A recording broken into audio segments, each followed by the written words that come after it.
with your chairmanship. The honourable member has made a powerful speech, and I commend her for calling this debate. I want to speak about one particular aspect. It will probably come as no surprise to colleagues, and that is the fundamental right of freedom of religion or belief, which is being stamped on in Myanmar with targeted repression against religious actors. And I want to highlight in particular one individual as an example of this, but sadly one of many. And to ask colleagues to join me in condemning the recent sentencing on April 7th by a court in Myanmar to 6 years in prison of the Reverend Dr. Hakalam Sampson on manufactured charges of terrorism, unlawful association, defaming the state and inciting opposition to the regime. Can I ask colleagues to join the international calls for Reverend Sampson's immediate unconditional release and for the release of others similarly arbitrarily detained? Yesterday I tweeted to this effect in my capacity as the Prime Minister's Special Envoy for Freedom of Religion or Belief, and I urge colleagues concerned about freedom of religion or belief in Myanmar and indeed other human rights and freedoms to similarly join this call. As our Foreign Secretary has said only a short time ago in the House of Commons, freedom of religion or belief is a canary in the mine of human rights, where persecution and discrimination occur on account of people's beliefs. The loss of other human rights follow, as we have seen in the case of Reverend Sampson. Of course. Lady for giving way. The Assistance Association for Political Prisoners stated that over 3,000 people have been killed in the military crackdown on the pro-democracy movement, including activists and other civilians, and those that the Honourable Lady has mentioned. I know that she will share in condemning the murder of innocent civilians.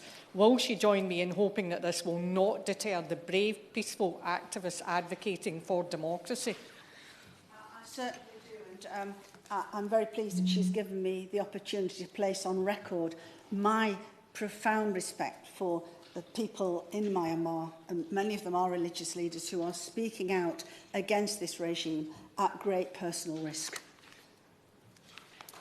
Reverend Sampson is a former president of Kachin Baptist Convention and is a chairman of the Kachin National Consultative Assembly. He's an internationally respected religious leader and advocate for freedom of religion or belief and human rights in Myanmar.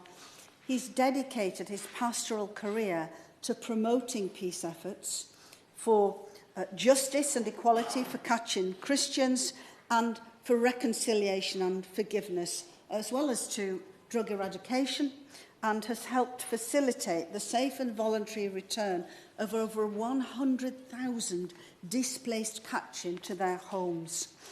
But in essence, his so-called crimes are simply because he has spoken out, because he has criticised the military regime's brutal repression, because he has met with people and groups the military does not like, and because he has called for prayers for freedom for the people of Myanmar. His international advocacy is well renowned. He came to meet here in the UK Parliament with members in 2018. In 2019, he travelled to Washington, D.C. to participate in the International Religious Freedom Ministerial Conference there, which of course was a forerunner to the Freedom of Religion or Belief Ministerial Conference, which we held here last summer in July, at which once again concerns about freedoms in Myanmar were raised. Can I just close, if I may, by quoting from Benedict Rogers. Ben Rogers is experienced analyst for East Asia, author of 3 books on Myanmar, and a friend of Reverend Sampson, and indeed a friend to many of us here in this place, because those of us who have been concerned about freedoms in Myanmar have for many years benefited from Ben's wise counsel and of course, his experience from travelling to East Asia many times over many years.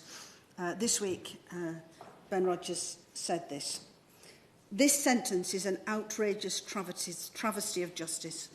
Reverend Dr. Sampson is a completely non-violent Christian pastor and a brave and tireless advocate of justice, human rights and peace. He has been jailed simply for courageously speaking out against the Myanmar military's barbaric atrocities perpetrated against the people of Myanmar. The international community must speak out strongly to demand his immediate release from prison and intensify efforts to apply targeted sanctions against the Myanmar's illegal military regime until all political prisoners are freed, the military ceases all attacks on the ethnic states, and Myanmar is placed on a path of genuine federal democracy." Thank you very much, Mr.